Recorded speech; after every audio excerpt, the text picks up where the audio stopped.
Oke, ini kita lanjut ya setelah setting. Aku udah pindahin data dari S22 Ultra ke Flip 8. Jadi ini flip pertamaku yang kupunya. Tadinya udah sempat mau beli Flip 7, tapi setelah dapat kabar bahwa Flip 8 akan ada peningkatan layar, akhirnya memutuskan untuk Flip 8. Oke, ini penampakan dari belakang, ini dari dalamnya ya. Oke. Nah, kalau kita lihat di sini, setelah dinyalakan itu benar-benar nggak ternotis ya. Nih bisa dilihat ininya tuh smooth banget. Kalau yang dirasain sama tangan juga hampir benar-benar nggak berasa untuk si lipatannya. Ya, semua settingan dari S22 ke sini disamakan kecuali untuk yang cover screen-nya.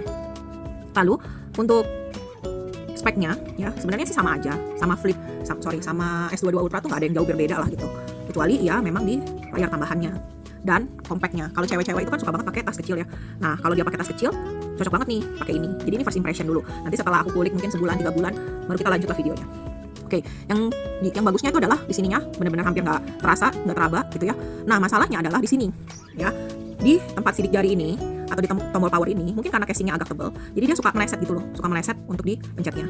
Sehingga kalau dalam keadaan ditutup dan mau dipencet itu suka kepencet sampai ke volumenya. Tapi uniknya adalah Nah ini kalau uniknya adalah si tombol volumenya ini kan kalau di HP yang batangan itu biasanya ya tombol volume ke atas ya hanya untuk ke atas gitu kan. Bentar, ini contoh ya.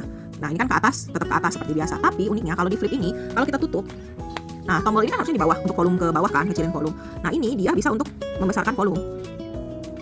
Bisa untuk membesarkan volume. Tuh, justru malah yang harusnya tadinya buat nambahin volume, buat ngecilin volume. Ya jadi dia bolak-balik. Nah lalu yang aku senang lagi adalah fotonya. Untuk kameranya itu bisa kita foto seperti biasa, belakang layar nggak nyala. Tapi kita juga bisa ngasih preview di cover screen. Caranya adalah tinggal diklik yang ini. Ya, tinggal diklik ini. Nah, maka di cover screen itu juga sama ya. Tuh, merecord yang sama seperti itu. Jadi kalau kita mau foto itu gampang banget. Nah, terus dia ada beberapa mode. Kalau kita tekuk seperti ini dia langsung setengah. Ya, cover screen-nya nyala.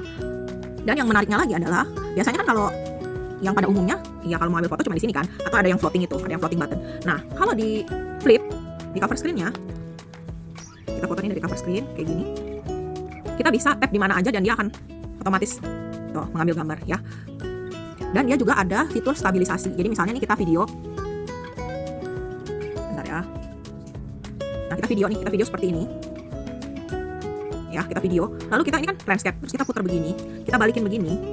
Ya, dia akan hasilnya akan tetap stabil ya. Kita lihat ya. Stopnya juga tinggal begitu aja. Kita lihat hasil rekamannya.